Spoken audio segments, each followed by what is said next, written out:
Buko pie.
Ngayon muna gagawin po natin ang paggawa ng dough ng ating egg pie. So pagsasamahin lang po ang mga sangkap, ang asukal, ang asin,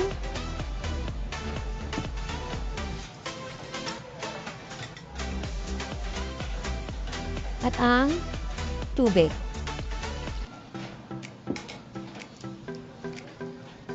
Dapat po malinis ang inyong kamay pag ginawa niyo po ito para sigurado po na maayos ng pagluluto o paggawa ng dough ng inyong egg pie. Mamasahin niyo lang po ito. Then, sunod na ang inyong lard. Kung wala po kayong lard, pwede kayong gumamit ng vegetable shortening o kaya po ay butter. So, mamasahin lang po natin to.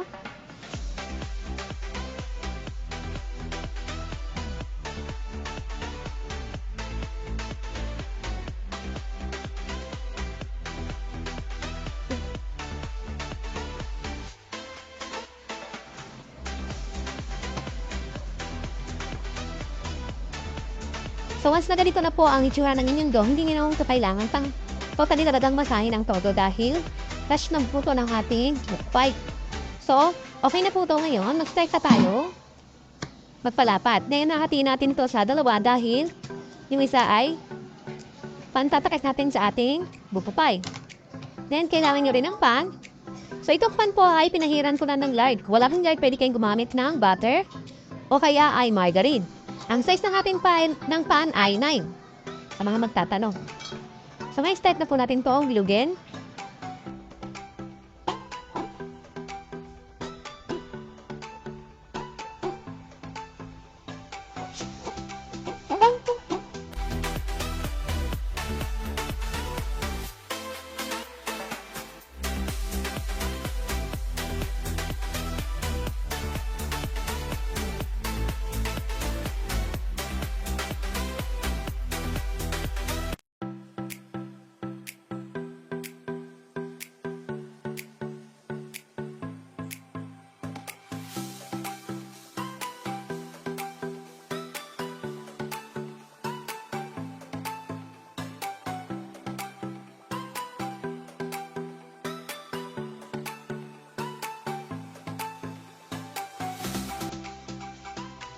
Ngayon, papabilugan natin. Then, bubutasan natin gamit ng tinidor.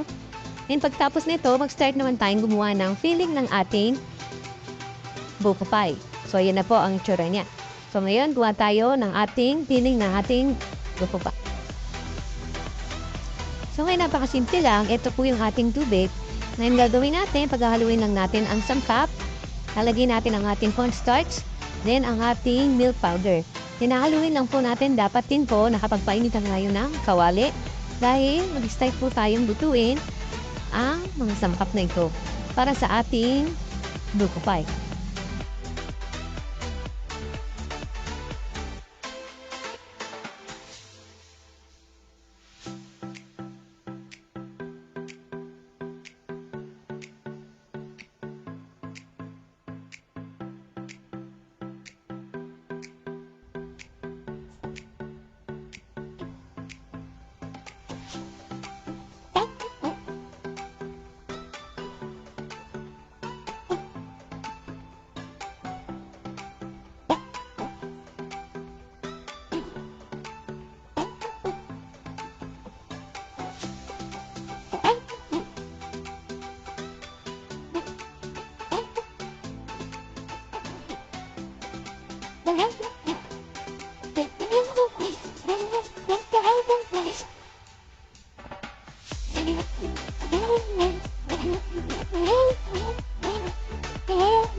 Ngayon na may maglalagay na po tayo sa ating dough.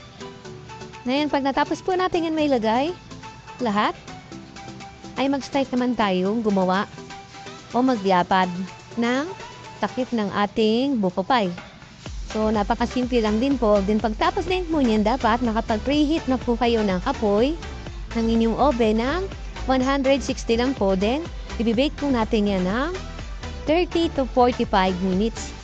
Hanggang sa maluto po, mag-golden brown ang top ng ating buko pie.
So ngayon mag-start na tayong mag-bake. And bago yon, bubutasan natin gamit ang tinidor ang kanyang ibabaw.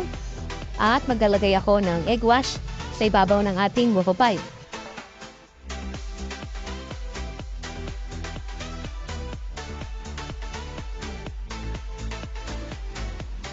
So ngayon ito na po ang ating buko pie. Pagkatapos natin siyang i-bake ng 45 minutes sa init na 160. So nakikita nyo napaka-golden brown ang kanyang ibabaw, napakaganda. Ngayon gagawin natin is palalabigin muna natin siya bago natin siya i-slice. Then papakita pa po sa inyo pag na-slice na natin ang ating buko pie.